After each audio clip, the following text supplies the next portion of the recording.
And for this specific quest, we're focusing on Group 105. This one was all Alice Cooper. All Alice Cooper, yeah. The contenders were Brutal Planet. Greatest Hits, Dragontown, and the big one, $1 Billion Babies. So 4 distinct sides of Alice Cooper, really.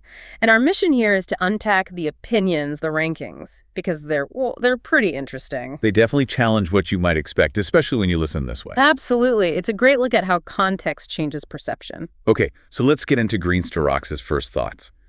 After listening to all 4, the feeling was, and I'm quoting, "Not sure I'm convinced by Alice Cooper. A bit skeptical."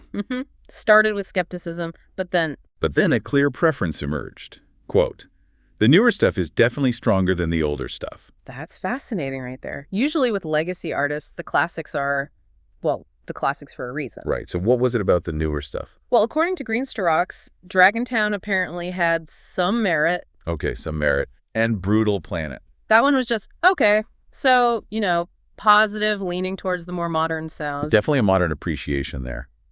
But here's where it gets really interesting, maybe controversial for some fans. Let's hear it. $1 Billion Babies. Yeah, $1 Billion Babies, often seen as the classic Alice Cooper album, right? Absolutely. Peak era for many. Described here as a bit dated. Dated. Wow, okay. And the vocals, "ain't clean enough." That's the quote. Ain't clean enough. That's a specific critique. Not raw or powerful, but not clean. Yeah. And even tracks like "I Love the Dead" or "Raped and Freezin'," stuff that was really shocking back then. Landmark tracks, pushing boundaries. The verdict now, not particularly that good anymore. Oof. That's quite a reassessment of such iconic songs. It really is. It makes you wonder, right?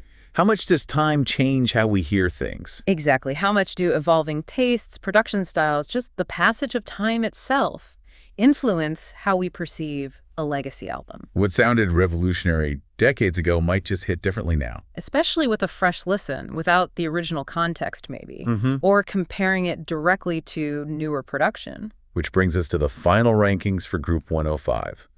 This is where those initial feelings really solidify into, well, a pretty surprising result. Okay, lay it on us. How did this all Alice Cooper group shake out? All right, the winner, number 1, Dragontown. Dragontown, the 2001 album. Okay. Followed by number 2, Brutal Planet from 2000. So the 2 newest albums took the top spots, consistent with the newer stuff is stronger comment. Precisely. Then number 3, $1 Billion Babies. The classic lands in third, below the newer ones. And finishing last, number 4, Greatest Hits. Wow. A Greatest Hits compilation comes in last place. Yeah. Isn't that something? The album designed to be the best of the best. Ends up at the bottom. That speaks volumes, I think. How so? What does that tell you? Well, it really highlights how personal this album quest thing is.